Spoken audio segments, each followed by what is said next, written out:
వైష్ణవత. మోదీ సనాతన ధర్మాన్ని భారతదేశంలో నిలబెట్టడానికి కృషి చేస్తున్న ప్రధానులలో ప్రథముడు అని చెప్పొచ్చు, లేదా ముఖ్యుడు అని చెప్పొచ్చు.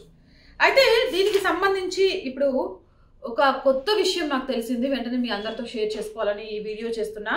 మోదీ భారతదేశంలోనే కాదు, ప్రపంచ దేశాలలో కూడా సనాతన ధర్మానికి ఆనవాళ్లను నిలబెట్టే ఒక మహాయజ్ఞాన్ని ప్రారంభించారట.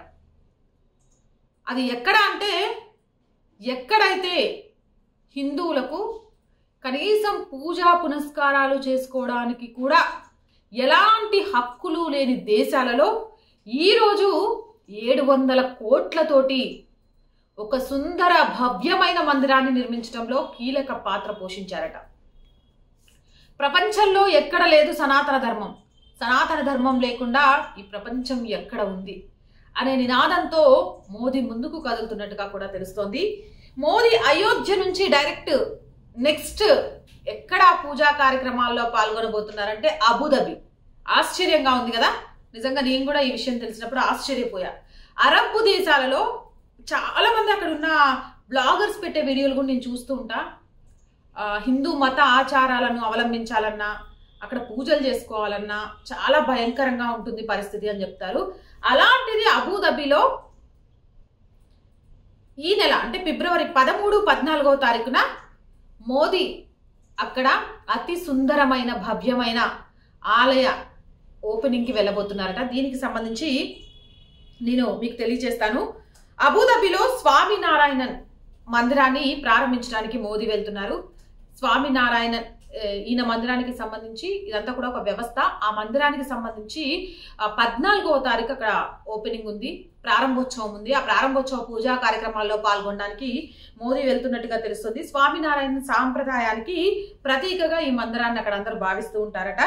అయితే ఈ మందిరానికి సంబంధించి అయోధ్య రామ మందిరం ఆర్కిటెక్చర్ ఎంత అందంగా ఉంటుందో సేమ్ అంతే విజువల్ వండర్ గా, చూడ్డానికి 2 కళ్ళు సరిపోవేమో అన్నంత అందంగా ఈ ఆలయాన్ని అక్కడ రూపొందించారట. ఒకసారి ఈ ఆలయం గురించి తెలుసుకుంటే 108 అడుగుల ఎత్తు, అలాగే 262 అడుగుల పొడవు, 180 అడుగుల వెడల్పు కలిగిన మందిరం ఇది. దీనికోసం జైపూర్ నుంచి పింక్ స్టోన్స్, ఇటలీ నుంచి మార్బుల్స్ తెప్పించి 700 కోట్లతోటి ఈ మందిరాన్ని నిర్మించారట. మరి ఈ మందిరం ఎక్కడుంది అంటే మొత్తం 27 ఎకరాల విశాలమైన ప్రదేశంలో దుబాయ్ అబుదాబి హైవేపై ఆల్ రబా అనే ఒక పట్టణానికి సమీపంలోని ఉరేఖా అనే ప్రాంతంలో ఈ ఆలయాన్ని నిర్మించారట. మరి ఎక్కడో అబుదాబిలో నిర్మించిన ఆలయం, ఇక్కడున్న ప్రధాని మోదీ ఏం సంబంధం? ఈయన ఒక్కడే మన నడుము కట్టుకున్నాడా? ఈయననే ఎందుకు పెద్ద అన్నిటికీ పిలుస్తూ ఉంటారు? బాగా కావాలని మోదీని లేపడానికి, ముచ్చట్లు చెప్పడానికి కాకపోతే అంటే నిజంగా కూడా ఇక్కడ అంత సుందరమైన భవ్యమైన స్వామినారాయణన్ మందిరం నిర్మించడానికి ప్రధాన కారకుల్లో మోదీ ఒకరట. ఎంతో మంది కల సాకారం కావడానికి, ఎంతో మంది తన ఆధ్యాత్మికతను కాసేపైనా మందిరంలో గడపాలి అనుకునే వారికి, అసలు మందిరం అనేది, అసలు పూజా కార్యక్రమాలే కళ అన్న చోట మందిరం నిర్మితం అవుతుందా అని ఆలోచన చేసిన ఎంతో మందికి ఈరోజు ఈ ఆలయం అనేది ఒక సంతృప్తిని ఇవ్వబోతోందట. ఇక గల్ఫ్ ప్రాంతాలలో ఎలా ఉంటది ప్రదేశం ఏంటి అనేది మనందరికీ తెలిసిందే. అయితే ఈ మందిరానికి అనుమతులు సంపాదించడంలో మోదీ కీలక పాత్ర పోషించారట. మోదీ చొరవతోనే ఈ ఆలయాన్ని నిర్మించడానికి సంబంధించి అబుదాబి, దుబాయ్ లాంటి దేశాలకు సంబంధించి మోదీకున్న మైత్రి కారణంగానే అక్కడ ఆలయాన్ని కట్టుకోవడానికి పర్మిషన్ ఇచ్చారట. ఇందులో కీలక పాత్ర పోషించింది మోదీనేనట.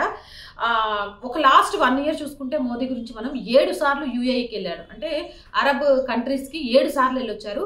అండ్ లాస్ట్ జనవరిలో అనుకుంటా ప్రిన్స్ నహ్యాన్ గుజరాత్ కూడా వచ్చారు. అక్కడ జరిగిన అలహాబాద్ సమ్మిట్లో పాల్గొనడానికి, ఆ తర్వాత అలహాబాద్ రోడ్ షోలో కూడా ఆయన పాల్గొన్నారు. అంటే భారత్ అనేది సనాతన ధర్మం మీద ఏర్పడ్డ ఒక గొప్ప ప్రదేశం.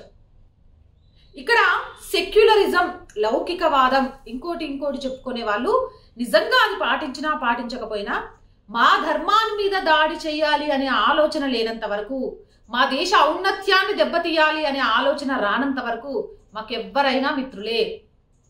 కుల మతాలకు అతీతంగా భారతీయులం ప్రపంచంలో అందరినీ ప్రేమిస్తాం ఎప్పటి వరకు? మా ధర్మం మీద దాడి చేయనంత వరకు.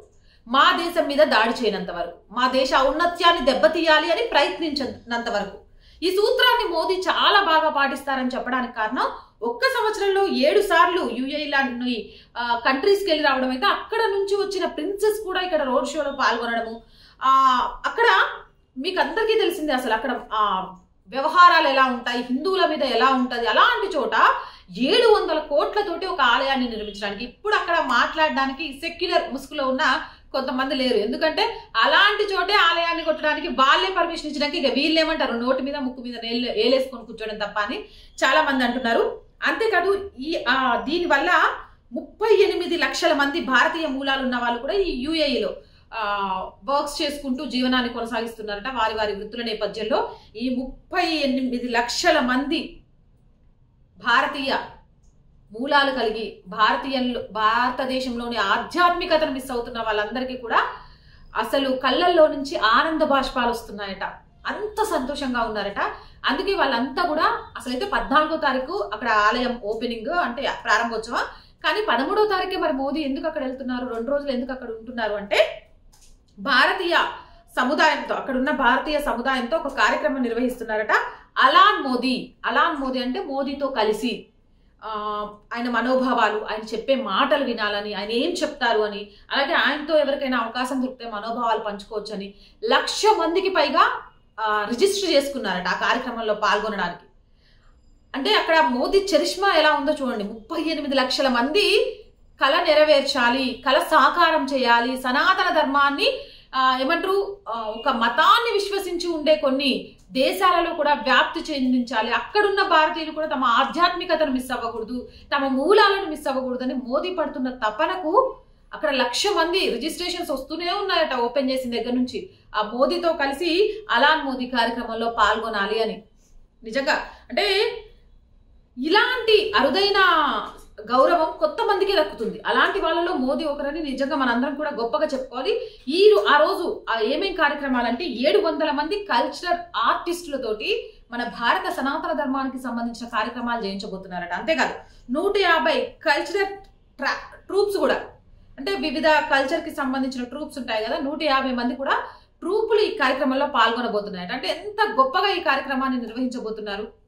ఇక నుంచి భారతదేశంలోని సనాతన ధర్మానికి సంబంధించిన ఆలయాలను కాపాడడమే కాదు, ప్రపంచంలో ఎక్కడైనా సనాతన ధర్మాన్ని నమ్మే భారతీయులు ఉంటే వాళ్ళ మనోభావాలకు గౌరవం ఇస్తూ వాళ్ళ హక్కుగా ఆలయాలలో పూజలు చేసుకోవడానికి అవకాశం కల్పించేయడంలో మోదీ ఏమంటారు కీలక పాత్ర పోషిస్తారు అని చెప్పడంలో ఎలాంటి సందేహం లేదు. ఒకప్పుడు చరిత్ర, భారతదేశాన్ని ధ్వంసం చేయడానికి ఔరంగజేబు లాంటి రాజులు హిందూ ఆలయాల మీద దాడి చేసి మసీదులు నిర్మిస్తే, ఈ రోజు అదే మసీదులున్న దేశంలో మీ ఆలయాన్ని కట్టుకున్నా మాకు ఎలాంటి అభ్యంతరం లేదు అని చెప్పించిన ఘనత మోదీకి మాత్రమే సాధ్యమని ప్రశంసల జల్లు కురిపిస్తున్నారు. మరి మీరేమనుకుంటున్నారు కింద కామెంట్ సెక్షన్ లో తెలియజేయండి. ఇలాంటి మోర్ వీడియోస్ కోసం మన ఛానల్ వెంటనే సబ్స్క్రైబ్ చేసుకోండి. ఈ వీడియో నచ్చిందా లైక్ చేయండి, షేర్ చేయండి, అండ్ పక్కనే జాయిన్ అనే బటన్ కనిపిస్తుంది. ఆ జాయిన్ అనే బటన్ ని క్లిక్ చేసి 1 నుంచి 4 లెవెల్స్ ఉంటాయి. ఆ 4 లెవెల్స్ లో ఏదో ఒక లెవెల్లో మీరు మాకు సహకారం అందించండి. స్క్రీన్ మీద మా అకౌంట్ డీటెయిల్స్ కూడా కనిపిస్తాయి. మీ సహకారం మన ఛానల్ కి చాలా ముఖ్యం. ఇలాంటి మంచి మంచి విషయాలు మీ ముందుకి తీసుకురావాలి, ఇలాంటి కొన్ని కార్యక్రమాలకు సంబంధించి ప్రత్యక్ష ప్రసారం చేయాలి అంటే మనం కొంత మన ఛానల్ని ఆర్థికంగా పుంజుకునేలాగా చేయడం చాలా చాలా చాలా అవసరం. ఇది మనది.